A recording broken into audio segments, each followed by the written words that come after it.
Before we begin this video, I would like to point out a few things. I made a few changes, one of which would be this. Boy, I hope I got that timing right.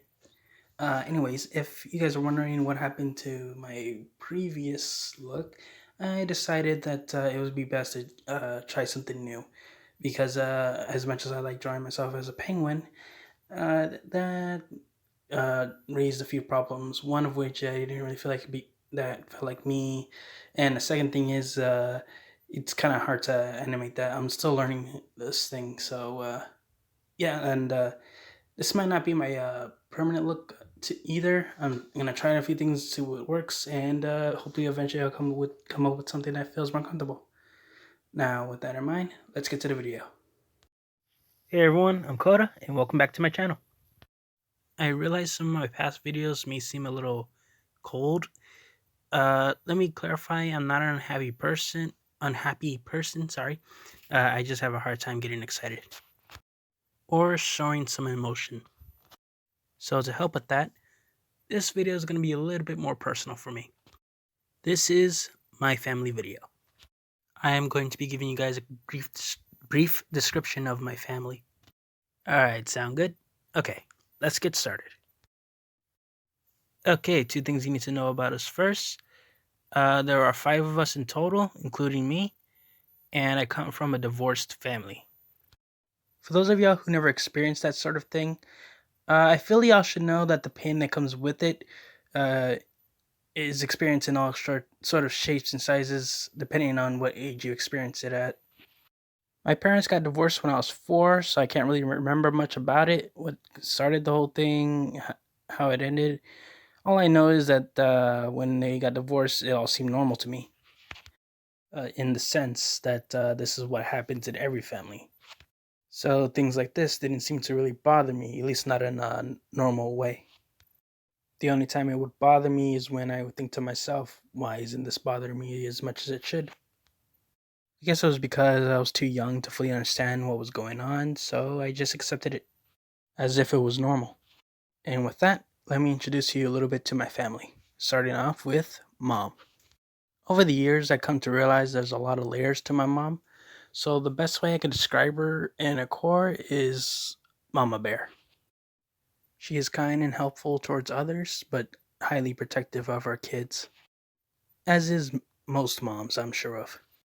My mom really is nice. In fact, she would even sometimes open up her home to some people who are down on the luck and need to get back on their feet or something like that. As long as she knew them well enough, she didn't just walk outside and ask random strangers to, stay in their house. No one would do that. Although sometimes I don't think it really mattered. Not all the people we asked to stay with us treated our house with that much respect, anyhow, which I will be glad to share with y'all in another video. So, one last thing about my mom, she's a really big football fan. In fact, when I was in middle school, they were having sorry, football tryouts, and my mom signed me up in hopes that I would get her favorite team, and which I did. I didn't really want to play football, but I got her team, so yeah, I pretty much had to. And if you're wondering how I did on the football team, well, let me tell you, terrible. Okay, now moving on. Next up is Dad. Now, I'm sure most people know this, but when people get divorced, the custody agreements can go into multiple ways. Either the mom gets the kids, the dad gets the kids, or it's joint custody. Now, in my case, my mom got the custody of all 3 of us. Now, when that happens, the other parent, in this case my dad, would sometimes visit if and when they can, or in some cases, not at all. And in this case, my dad would visit us once a month. Now, it's not like he didn't want to, it's that he was a truck driver. And if any of y'all have truck driver parents, y'all know how rare it is to see them sometimes. They'll be gone for days, weeks, sometimes a month. And the second thing is my dad actually lived out of town with another family already. And he would come and visit us when he had the chance. Plus, his job would sometimes cause him to move. Me and my dad are a lot alike, but very different. In fact, the things that we have in common are what make us so different. In one of my last videos, I said I don't really get along or talk to people if I don't have anything in common with them.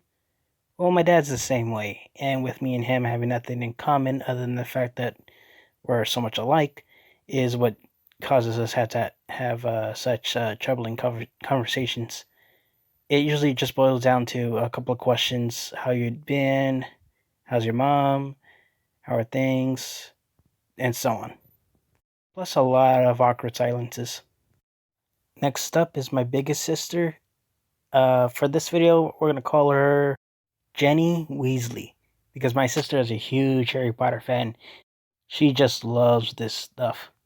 So much so, right now, my sister is already a mom, which means that I'm an uncle. Yay! Anyways, my sister already named one of the kids after one of the characters of Harry Potter. If y'all want, I'm gonna go to give you guys a chance to guess. So I'm gonna keep the name and the genders of my nieces slash nephews secret until the next video. But as for my sister Jenny, I can honestly say that yeah, she's one of my favorite in the family. Me and her connect a lot. We understand each other.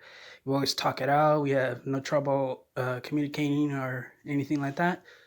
In fact, I also got my sister interested into anime. What happened was I had bought the full series of this anime called Death Note. I didn't know what it was at first. I was a little bit scared to watch it.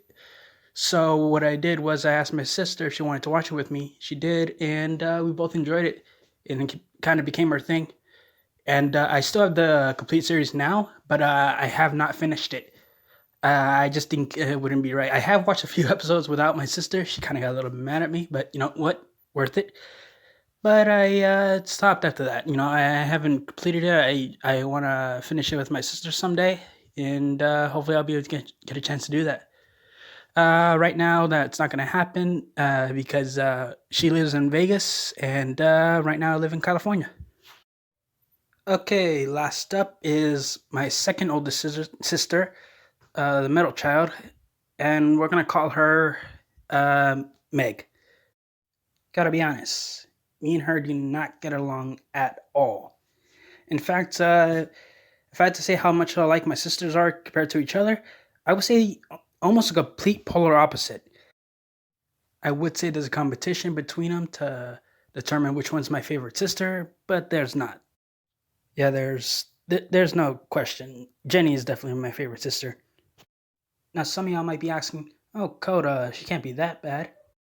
For most of my life, I ended up having to padlock my door because my sister Meg would often break into my room and steal a bunch of my stuff, video games, DSs, a whole bunch of other things too. One time, she did it just to tear up my room. Wasn't even looking for something. She didn't even steal anything. She just went in there and made a mess of my room. And again, you must be thinking, well, that's normal for teenagers. She was in her 20s, mid 20s. Well, that's all I have for you guys. And if you guys heard barking in the background, sorry, that was my dog. He does that every time a cat or the mailman comes by. Yeah, it's gotten so bad that the mailman gets scared when he sees the door open. And what's funny is, I own chihuahuas. Yeah, it's always fun to think about. Anyways, thanks for joining me. I hope you liked the video, and share this kind of video with people you think would enjoy it. Don't forget to like, comment, subscribe, and hit that bell icon. Well, thanks. Bye.